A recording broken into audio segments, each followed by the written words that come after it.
ورحمه الله وبركاته. مدرسه ام الابطال الاعداديه بنات اداره غرب الزقازيق التعليميه. النهارده هنشوف استراتيجيه جديده من استراتيجيات التعلم النشط مع طالبات فصل ثانيه رابع.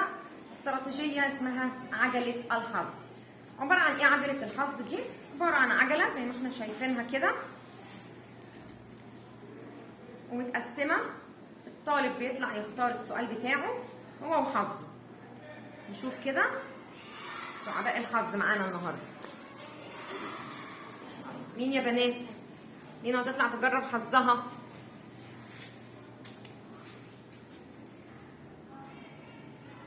ما انواع امتدادات ملفات الفيديو؟ هي MP4 و AVI. MP4 احسن عشان جودتها عاليه.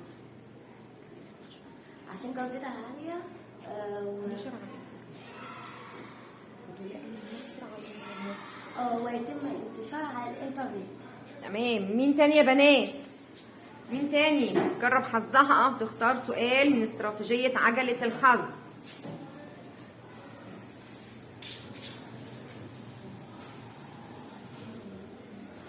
ما انواع صفحات الويب؟ صفحات ويب ثابته وصفحات ويب تفاعليه، والافضل هي صفحات الويب التفاعليه لانها تتيح التفاعل مع المعلومات وتستخدم في لغتين HTML وجافا سكريبت. برافو، سقفوا لها.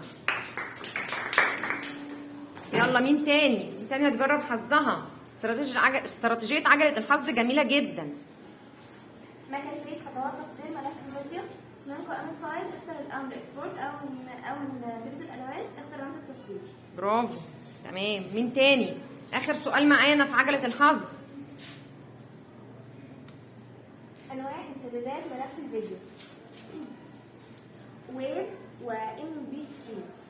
ويف يتميز بالوجود والوضوح وله سعته التخزينية وغير مناسب على الانترنت، اما MP3 فهو اقل جودة واقل حجم ومناسب على الانترنت وهو افضل. تمام. برافو، سقفوا لها يا بنات. برافو.